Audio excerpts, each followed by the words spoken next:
الحمدللہ وکفا وسلام علی عبادہ الذین اصطفیٰ اما بعد.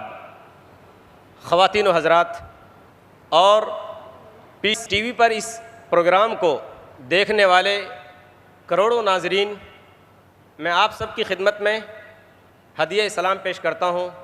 السلام علیکم ورحمۃ اللہ وبرکاتہ. پروگرام کا آغاز قرآن پاک کی تلاوت سے ہوگا. اس کے لیے میں آواز دے رہا ہوں اسلامک انٹرنیشنل اسکول ممبئی کے استاد قاری توفیق صاحب کو کہ وہ تشریف لائیں اور قرآن پاک کی تلاوت فرمائیں. قاری توفیق صاحب.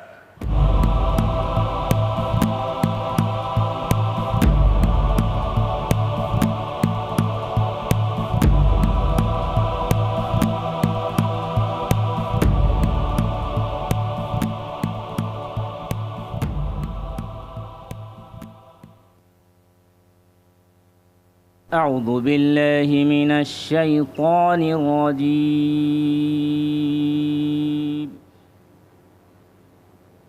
بسم الله الرحمن الرحيم.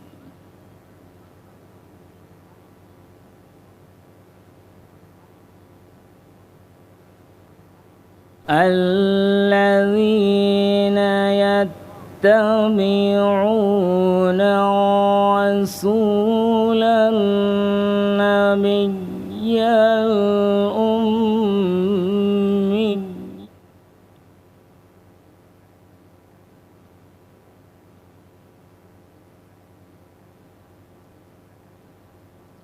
الذي يجدونه مكتوبا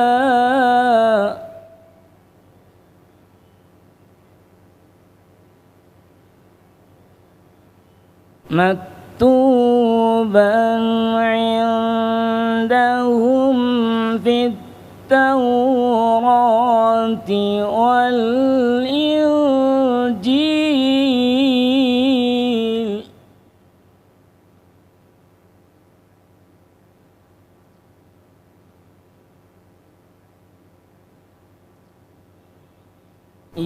يأمرهم بالمعروف وينهاهم عن المنكر ويحل لهم الطيبات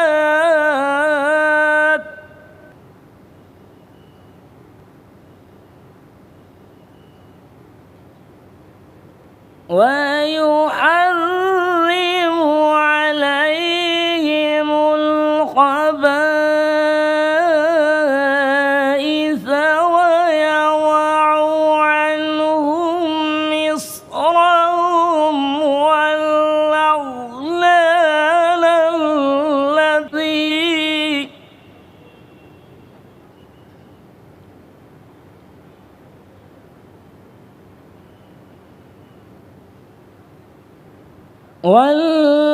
والأغلال التي كانت عليهم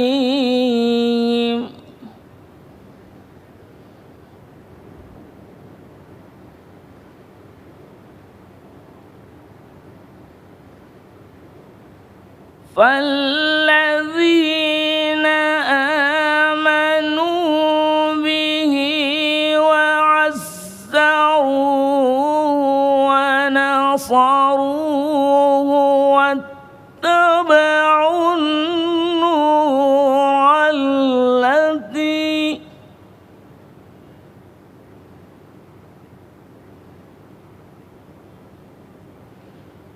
واتبعوا واتبعوا النور الذي أنزل معه أولئك هم المفلحون.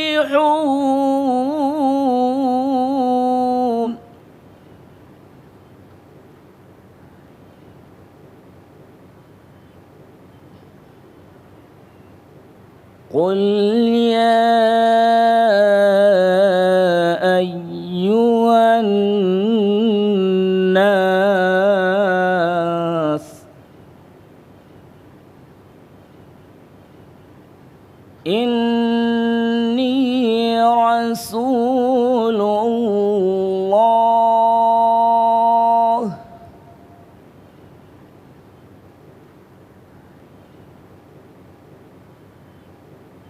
قل يا أيها الناس إني رسول الله إليكم جميعا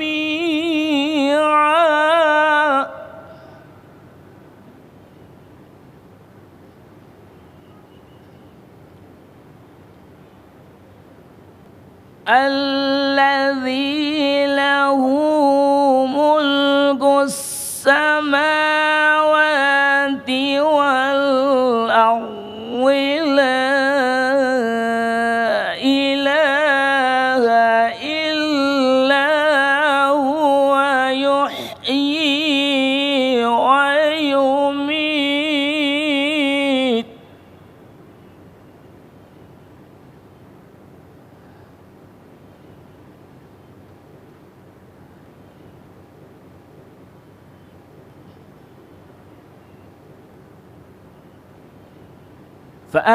فآمنوا بالله ورسوله النبي الأمي الذي يؤمن بالله وكلماته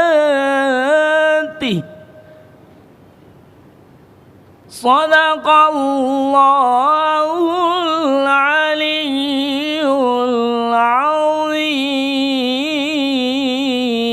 العظيم.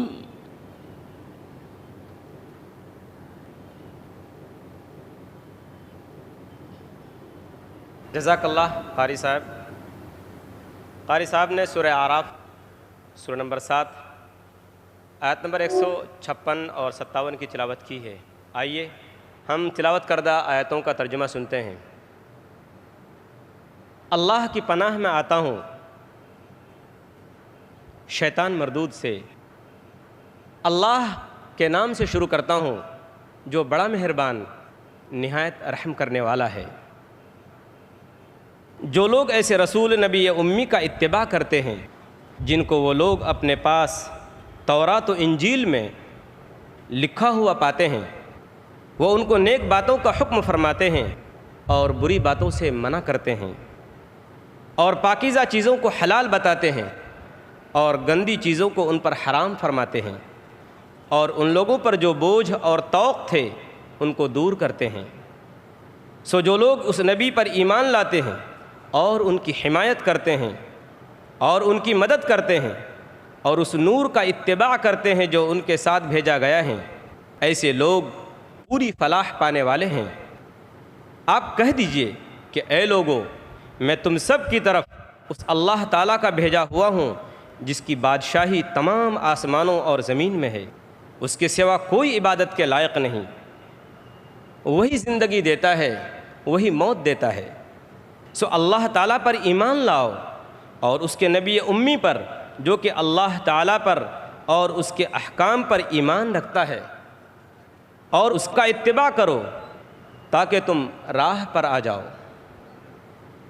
سامعین کرام، خواتین و حضرات، آج کی اس پروقار مجلس میں آپ تمام حضرات کا ایک بار پھر سے میں خیر مقدم کرتا ہوں. آج ہم جس کی تقریر سننے کے لیے یہاں حاضر ہوئے ہیں اتنی بڑی تعداد میں، وہ کون سی شخصیت ہے؟ وہ ایک ایسا شخص ہے جس کی عمر ابھی صرف 42 سال ہے، جو اسلام اور تقابل مذہب پر لکھی گئی کئی کتابوں کا مصنف ہے، جس نے دنیا کے بہت سارے لوگوں کو حیرت میں ڈال رکھا ہے۔ جب وہ بات کرتا ہے تو بے شمار سننے والوں پر اس کی بات کا اثر جادو کی طرح ہوتا ہے۔ وہ جب بولتا ہے تو بامقصد بولتا ہے اور بلا تکان بولتا ہے۔ وہ ایک بے باک مقرر ہے، اور ایسا مقرر کہ اس کی بات سن کر لوگ حیرت میں پڑ جاتے ہیں۔ یہ حیرت انگیز شخص عالم اسلام ہی نہیں، مغربی دنیا اور شمالی امریکہ کے ملکوں میں بھی اسلام کی سچائی، قرآن کی بڑائی اور نبی اکرم صلی اللہ علیہ وسلم کی آخری نبوت و رسالت کے جھنڈے لہرا رہا ہے۔ گزشتہ 10 برسوں میں دنیا کے بہت سارے ممالک جیسے امریکہ، کینیڈا، UK، سعودی عربیہ، عرب امارات، Kuwait, Qatar, Bahrain, Oman, Australia, New لینڈ، South Africa, Botswana, Malaysia, Singapore, Hong Kong, Ireland, Guyana, South America, Trinidad, Italy اور دوسرے ملکوں میں 1000 سے زیادہ اس شخص نے عوامی تقریریں کی ہیں۔ الغرض دی اذانیں کبھی یورپ کے کلیساؤں میں اور کبھی افریقہ کے تپتے ہوئے صحراؤں میں۔ وہ حیرت انگیز شخص، اس شخص کو دنیا ڈاکٹر ذاکر نائک کے نام سے جانتی ہے۔ ڈاکٹر ذاکر نائک نے نہ صرف اسلام کا مطالعہ کیا بلکہ دیگر مذاہب کی مقدس کتابوں کا گہرائی کے ساتھ مطالعہ کیا، اور ان مذاہب کی جو اہم شخصیتیں تھیں ان کے ساتھ علمی مذاکرے کیے اور ان میں حصہ لیا۔ اسی طرح کا ایک مذاکرہ ولیم کیمبل کے ساتھ شکاگو، امریکہ کے اندر ہوا اپریل سن 2000 میں، جس میں ڈاکٹر ذاکر نائک نے حق کا پرچم لہرایا اور کامیابی سے ہمکنار ہوئے۔ سچ فرمایا اللہ نے، جاء الحق وزہق الباطل ان الباطل کان زہوقا۔ حق آ گیا اور باطل پست ہو گیا، اور باطل آیا ہی اس لیے ہے کہ وہ پست ہو جائے۔ علامہ اقبال نے کیا خوب کہا ہے کہ محفل کون و مقام سحر و شام پھرے، میں توحید کو لے کر صفت جام پھرے، کوہ میں دشت میں لے کر تیرا پیغام پھرے، اور معلوم ہے تجھ کو کبھی ناکام پھرے۔ کامیابی کے ساتھ ہمکنار ہوئے۔ اس کے بعد ڈاکٹر ذاکر نائک صاحب سے شکاگو کرانیکل کے ایک رپورٹر نے ان سے کہا، مسٹر نائک، مذاکرے میں آپ کی جیت کے بعد آپ کے کیا احساسات ہیں؟ تو ڈاکٹر ذاکر نائک نے اپنی مخصوص مسکراہٹ کے ساتھ جواب دیا، یہ ہرگز میری جیت نہیں، اللہ اور قرآن کی جیت ہے، یہ محمد مصطفیٰ صلی اللہ علیہ وسلم کی جیت ہے۔ میں کسی شخص اور کسی مذہب کو یہاں ذلیل کرنے نہیں آیا ہوں۔ آج ہم ان کا خطاب سننے کے لیے یہاں جمع ہوئے ہیں، جن کی تقریر کا عنوان ہے محمد صلی اللہ علیہ وسلم کا ذکر مختلف مذہبی کتابوں میں۔ آئیے ہم ان کا پرجوش استقبال کرتے ہیں۔ مبلغ اسلام اور داعی اسلام ڈاکٹر ذاکر نائک۔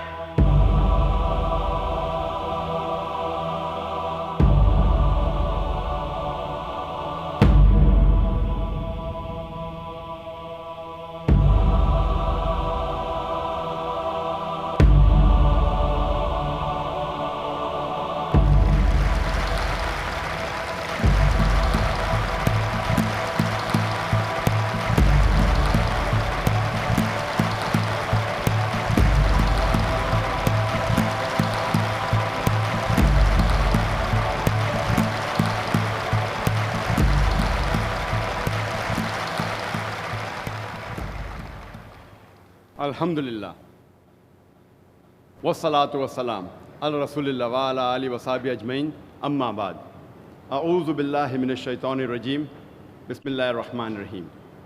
ما کان محمد ابا احد من رجالکم ولکن رسول اللہ وخاتم النبیین وکان اللہ بکل شیء علیما۔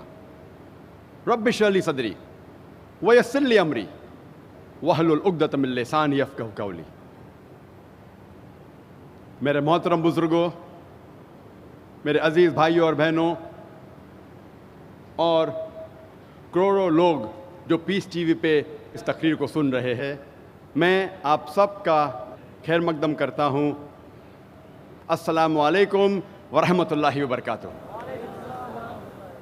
اللہ سبحانہ و تعالیٰ کی سلامتی، رحمت اور برکت آپ سب پر ہو۔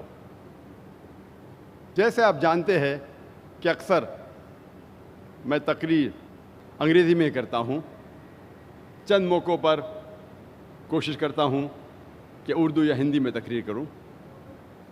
کیونکہ میری تعلیم انگریزی میں ہوئی ہے تو ظاہر ہے کہ اس اردو اور ہندی تقریر میں کافی غلطیاں کروں گا، اسی لیے تقریر کے شروع میں ہی میں ان غلطیوں کے لیے آپ سے معذرت چاہتا ہوں اور امید رکھتا ہوں کہ آپ ان غلطیوں کو نظر انداز کریں گے اور آپ میرے تقریر کے پیغام پہ توجہ دیں گے۔ آج کی یہ تقریر بمبئی میں میری پہلی اردو تقریر ہے۔ چھوٹے موٹے تقریر میں کر چکا ہوں پہلے بمبئی میں، اسلامک ریسرچ فاؤنڈیشن کی آرگنائزڈ یہ پہلی اردو تقریر ہے، اور میں اللہ سے دعا کرتا ہوں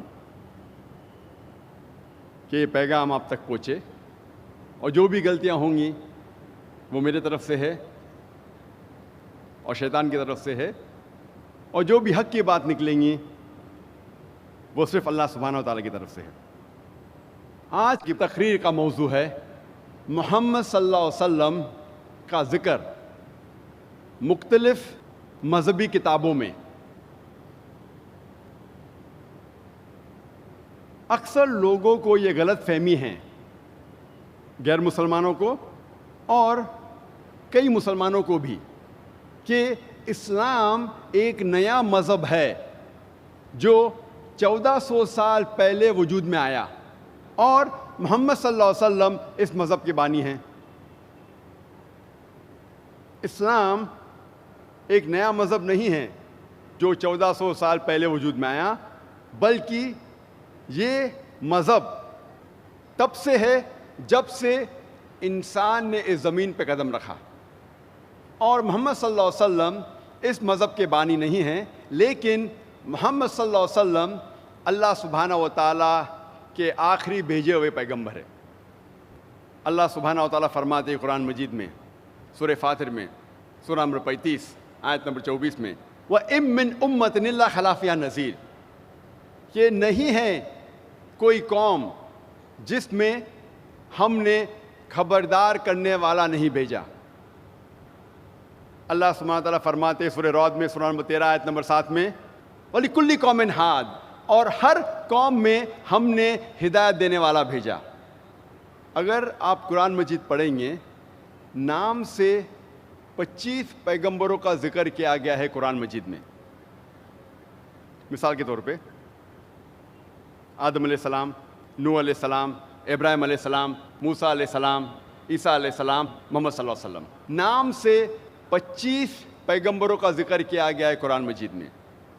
لیکن اللہ سبحانہ و تعالیٰ فرماتے ہیں سورہ نساء میں، سورہ نمبر 4 آیت نمبر 164، اور سورہ غافر سورہ نمبر 40 آیت نمبر 78 میں، کہ ہم کچھ پیغمبروں کا ذکر کرتے ہیں قرآن مجید میں، کچھ پیغمبروں کے قصے بیان کرتے ہیں قرآن مجید میں، اور کچھ کے نہیں کرتے۔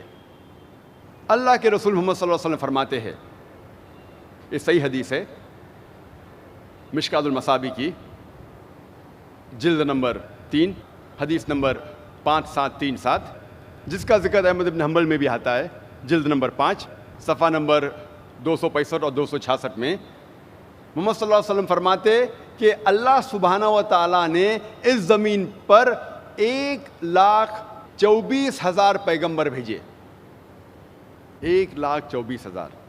ذکر آتا ہے قرآن مجید میں صرف 25 کا، لیکن جتنے بھی پیغمبر آخری پیغمبر محمد صلی اللہ علیہ وسلم کے پہلے آئے، وہ صرف اپنی قوم کے لیے بھیجے گئے تھے، اور ان کا جو پیغام تھا وہ محدود تھا ایک وقت کے لیے۔ قرآن مجید میں فرمایا گیا ہے کہ موسیٰ علیہ السلام صرف بھیجے گئے تھے بنی اسرائیل کے لیے۔ اللہ تعالیٰ فرماتے ہیں سورہ ال عمران میں، سورہ نمبر 3 آیت نمبر 49 میں، آیت نمبر 49 میں، کہ عیسیٰ علیہ السلام ایک پیغمبر بھیجے گئے تھے صرف بنی اسرائیل کے لیے، اور اس کا ذکر بائبل میں بھی آتا ہے۔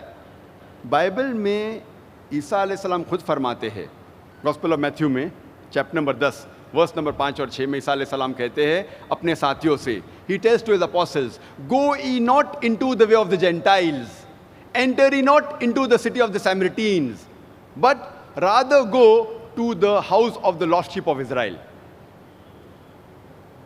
Go ye not into the way of the Gentiles, enter ye not into the city of the Samaritans, but rather go to the house of the lost sheep of Israel. عیسیٰ علیہ السلام کہتے ہیں gospel of Matthew میں chapter number 10 verse number 5 اور 6 میں اپنے ساتھیوں سے, اپنے اپوسل سے, آپ جینٹائلز کی طرف مت جائیے. جینٹائلز وہ لوگ ہیں جو غیر یہودی لوگ ہیں, مثال کے طور پہ ہندو, مسلم. آپ غیر یہودی کے پاس مت جائیے, لیکن جائیے صرف ان لوگوں کے پاس جو بھٹکے ہوئے بنی اسرائیل ہے. عیسیٰ علیہ السلام فرماتے ہیں گاسپل آف میتھیو میں چیپٹر نمبر 15 ورس نمبر 24 میں, I have not been sent but to the house of the lost sheep of Israel. میں نہیں بھیجا گیا ہوں لیکن صرف بھٹکے ہوئے بنی اسرائیل کے پاس. تو اس سے ثابت ہوتا ہے کہ قرآن اور بائبل دونوں یہ کہتے ہیں کہ عیسیٰ علیہ السلام صرف اپنی قوم بنی اسرائیل کے لیے بھیجے گئے تھے. اور میں نے تقریر کے شروع میں ایک قرآن مجید کی آیت کی تلاوت کی تھی, سورہ احزاب سورہ نمبر 33 آیت نمبر 40 میں, جب اللہ سبحانہ فرماتے ما کان محمد ابا احد من رجالکم ولکن رسول اللہ وخاتم النبیین وکان اللہ بکل شیء علیما. محمد صلی اللہ علیہ وسلم آپ مردوں میں سے کسی کے والد نہیں ہیں, لیکن رسول اللہ ہے, اللہ کے رسول ہے, اور خاتم النبیین ہے, آخری نبی ہے. اللہ سب سے بہترین جاننے والا ہے اور علم رکھنے والا ہے. کیونکہ محمد صلی اللہ علیہ وسلم اللہ کے آخری بھیجے ہوئے پیغمبر تھے, وہ صرف مسلمانوں یا صرف عربوں کے لیے نہیں بھیجے گئے تھے. قرآن میں لکھا ہے سورہ انبیاء میں سورہ نمبر 21 آیت نمبر 107 میں, وما ارسلناک الا رحمت للعالمین, کہ ہم نے نہیں بھیجا ہے انہیں لیکن صرف رحمت بنا کے سارے عالمین کے لیے, سارے جہاں کے لیے, ساری انسانیت کے لیے. محمد صلی اللہ علیہ وسلم کیونکہ آخری پیغمبر تھے, وہ صرف مسلمان یا صرف عربوں کے لیے نہیں بھیجے گئے تھے, وہ ساری انسانیت کے لیے بھیجے گئے تھے.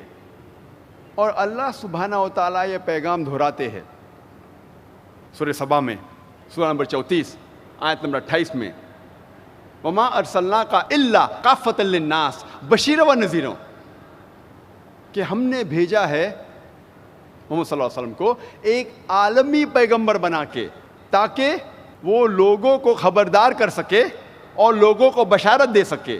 لیکن پھر بھی اکثر انسان یہ نہیں جانتے. اللہ تعالیٰ فرماتے ہیں کہ محمد صلی اللہ علیہ وسلم کو ہم نے آخری پیغمبر بنا کے بھیجا ہے سارے عالم کے لیے, لیکن پھر بھی اکثر انسانیت اس بات کو نہیں جانتی. ہم مسلمان کیونکہ ہمارا ایمان ہے کہ قرآن اللہ سبحانہ تعالیٰ کا کلام ہے, اسی لیے ہم اس بات کو تسلیم کرتے ہیں کہ محمد صلی اللہ علیہ وسلم آخری پیغمبر تھے.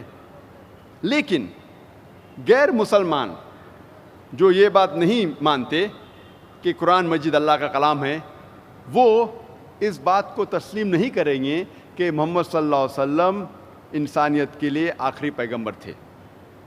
لیکن اگر کوئی بھی انسان, کوئی بھی غیر مسلمان اگر کھلے ذہن سے قرآن مجید کو پڑھیں گا یا قرآن مجید کا ترجمہ پڑھیں گا, انشاءاللہ اسے یقین ہو جائے گا کہ یہ کلام اللہ سبحانہ تعالیٰ کا ہے. اور میں نے ایک تقریر دی تھی اسی گراؤنڈ میں, اسی اسٹیج پہ, از دا قرآن گاڈز ورڈ, انگریزی میں تقریر تھی, کیا قرآن اللہ کا کلام ہے. اگر کوئی بھی غیر مسلمان اگر اس تقریر کو سنیں گا کھلے ذہن سے, انشاءاللہ اس تقریر میں نے ثابت کیا ہوں ریزن, لاجک اور سائنس کے ساتھ, منطق اور سائنس کے ساتھ, کہ قرآن مجید اللہ سبحانہ تعالیٰ کا کلام ہے. تو کوئی بھی غیر مسلم اگر یہ تقریر کو سنے گا کھلے ذہن سے، انشاءاللہ اس کو اس کتاب پہ یقین کرنا ہوگا کہ یہ کتاب اللہ کا کلام ہے۔ اللہ سبحانہ تعالیٰ فرماتے ہیں قرآن مجید میں سورہ ال عمران میں سورہ نمبر 3 آیت نمبر 64 میں، تعالوا الی کلمۃ سواء بین بینکم، آؤ اس بات کی طرف جو آپ اور ہم میں یکساں ہے۔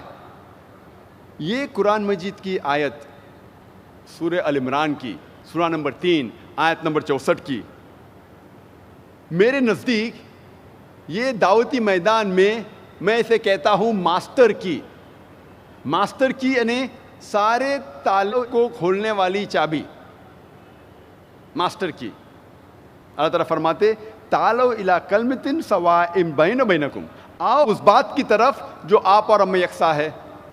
تو آج انشاءاللہ میں کوشش کروں گا کہ مختلف مذہبی کتابوں کا حوالہ دیتے ہوئے غیر مسلمانوں کو یہ ثابت کرنے کے لیے کہ محمد صلی اللہ علیہ وسلم صرف مسلمانوں کے لیے نہیں لیکن غیر مسلمانوں کے لیے بھی آخری پیغمبر ہے۔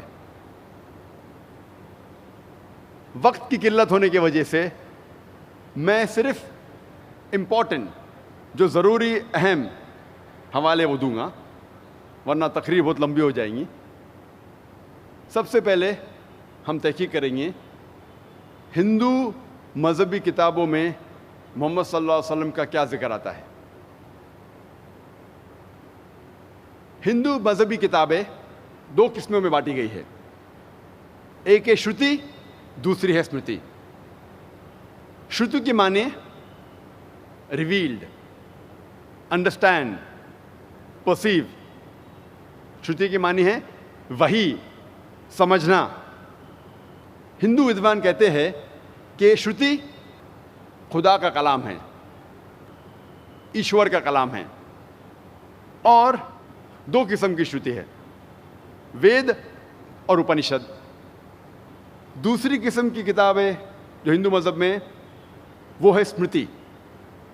اسمرتی کے معنی ٹو ریممبر، میموری، یاد رکھنا، یادداشت۔ اسمرتی ہندو ودوان کہتے ہیں یہ ایشور کی کتاب نہیں ہے لیکن انسانوں نے لکھی ہے، اور اسمرتی میں لکھا گیا ہے کس طریقے سے انسان اپنی زندگی جینا چاہیے اس زمین پہ، انفرادی طور پہ، معاشی طور پہ اور عالمی طور پہ۔ کئی قسم کی اسمرتی ہے، مثال کے طور پہ پراناز ہے، اتہاس ہے، رامائن، مہابھارت، بھگوت گیتا، منوسمرتی وغیرہ۔ وقت کی قلت ہونے کی وجہ سے صرف جن کتابوں کا میں حوالہ دوں گا اس کے بارے میں اور ڈیٹیل میں بات کروں گا۔ پہلے قسم کی کتاب جو ہندو مذہب میں ہے وہ ہے شروتی۔ شروتی جیسے میں نے کہا دو قسم کی ہے، وید اور اپنشد۔ وید آتا ہے سنسکرت لفظ ود سے، جس کے معنی ہے گیان، علم، نالج۔ وید چار قسم کی ہے، رگ وید، یجروید، سام وید اور اتھروا وید۔ پہلے تین وید رگ وید، یجروید، سام وید سب سے پہلے وجود میں آئے اور آخری وجود میں آیا اتھروا وید۔ یہ پہلی تین وید رگ وید، یجروید، سام وید کو کہتے ہیں ٹرپل سائنسز یا ٹرائی ود، یعنی تین سائنس کی کتابیں یا تین علم کی کتابیں، تین گیان کی کتابیں۔ رگ وید جب آپ پڑھیں گے اس میں لکھا ہے سانگز آف پریزز، تعریف کے گیت۔ یجروید میں ہے سانگز آف سیکریفائسز اور سیکریفائسز فارمولاز، قربانی کے شلوکس۔ سام وید میں ہے میلڈی، سنگیت۔ اتھروا وید میں ہے میجیکل فارمولاز، جو چمتکار کے شلوک ہے اس کے بارے میں ذکر آتا ہے اتھروا وید میں۔ ہندو ودوان میں اختلاف ہے کہ وید کب وجود میں آیا۔ سوامی دیانند سرسوتی کے حساب سے، جو آریہ سماج کے بانی ہیں، وہ کہتے ہیں وید 131